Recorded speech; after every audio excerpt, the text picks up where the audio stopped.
ایک چھوٹے سے قصبے کی گلی میں ایک پرانی سی مگر رونق والی مسجد تھی۔ نماز کا وقت ہوتا تو اس کی مینار سے اذان کی پیاری آواز گونجتی، اللہ اکبر اللہ اکبر۔ پاس میں بنے سرکاری کوارٹرز میں ایک نئی تعینات ہوئی پولیس انسپکٹر سندھیا ورما رہتی تھی۔ سخت مزاج، ڈیوٹی کے معاملے میں بالکل سمجھوتا نہیں کرتی اور دل میں دھرم کے نام پر تھوڑی سی ناراضگی بھی رکھتی۔ پچھلے کچھ دنوں سے فجر کی اذان، صبح کی اذان کی آواز اسے پریشان کر رہی تھی۔ ایک دن اس نے سوچا، یہ صبح صبح اتنی تیز آواز کیوں؟ لوگوں کو چین سے سونے بھی نہیں دیتے۔ ایک دن تھانہ میں ایک شکایت آئی کہ مسجد کی اذان لاؤڈ اسپیکر پر بہت تیز بجائی جاتی ہے۔ معاملہ سندھیا ورما کو سونپا گیا۔ اس نے فائل دیکھی اور بولی، اچھا تو یہ وہی مسجد ہے، ٹھیک ہے، کل صبح ہی جا کر دیکھتی ہوں۔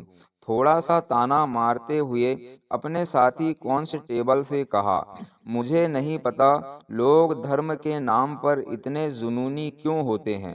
اگلی صبح فجر کا وقت قریب تھا۔ ٹھنڈی ہوا چل رہی تھی، آسمان پر ہلکی سی لالی تھی۔ سندھیا اپنی جیپ لے کر مسجد پہنچی۔ ابھی اذان شروع ہی ہوئی تھی۔ اللہ اکبر اللہ اکبر۔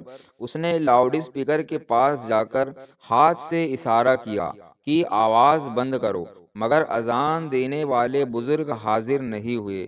وہ اذان پوری پڑھتے رہے جیسے کوئی ان کا ہاتھ روک ہی نہیں سکتا۔ اذان ختم ہونے پر سندھیا نے غصے میں کہا، دیکھیے آپ کو نوٹس ملا ہے، لاؤڈ اسپیکر بند کریے ورنہ کارروائی ہوگی۔ مسجد کے امام صاحب، سفید داڑھی اور چمکتے چہرے والے بزرگ، بڑے اطمینان سے بولے، بیٹی یہ اذان آواز سے نہیں دل سے دی جاتی ہے، اگر تم چاہو تو میں تمہیں اس کا مطلب سمجھا دوں۔ سندھیا نے ہنستے ہوئے کہا، مجھے مطلب سمجھنے میں دلچسپی نہیں، بس یہ جاننا چاہتی ہوں کہ تم لوگ اتنا شور کیوں کرتے ہو؟ قانون سب کے لیے برابر ہے۔ امام صاحب نے نرم لہجے میں پوچھا، تم پولیس ہو، ہے نا؟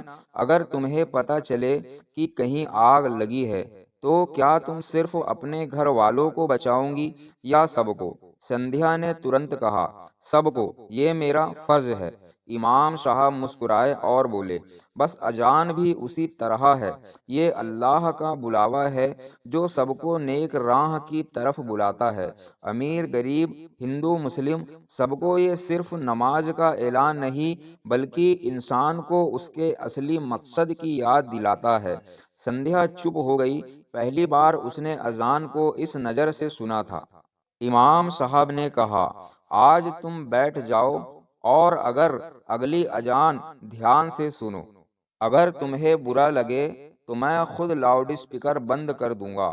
سندھیا مان گئی اور مسجد کے آنگن میں ایک کونے میں بیٹھ گئی۔ ظہر کا وقت آیا۔ جیسے ہی مؤذن کی آواز گونجی، اشہد ان لا الہ الا اللہ، اس کے رونگٹے کھڑے ہو گئے۔ اسے لگا جیسے کوئی اندر سے کہہ رہا ہو، جاگو، یہ دنیا ہمیشہ کی نہیں ہے۔ کچھ دن تک وہ روز مسجد کے پاس آنے لگی، کبھی دور سے سنتی، کبھی امام صاحب سے باتیں کرتی۔ دھیرے دھیرے اس کے سخت چہرے پر نرمی آ گئی۔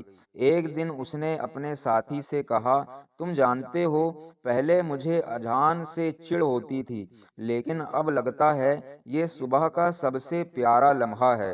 ساتھی نے حیران ہو کر پوچھا، کیوں؟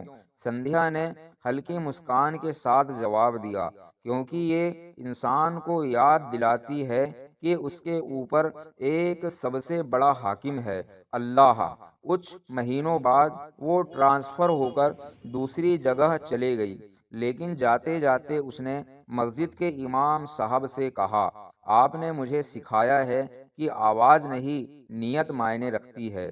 اب جب بھی اذان سنوں گی دل سے دعا کروں گی۔ امام صاحب نے جواب دیا، بیٹی، اللہ تمہارے دل کو ہدایت دے اور تمہیں ہمیشہ انصاف کے راستے پر رکھے۔ سندھیا جیپ پہ بیٹھی، لیکن اس بار اس کے دل میں اذان کی آواز گونج رہی تھی، سبحان اللہ۔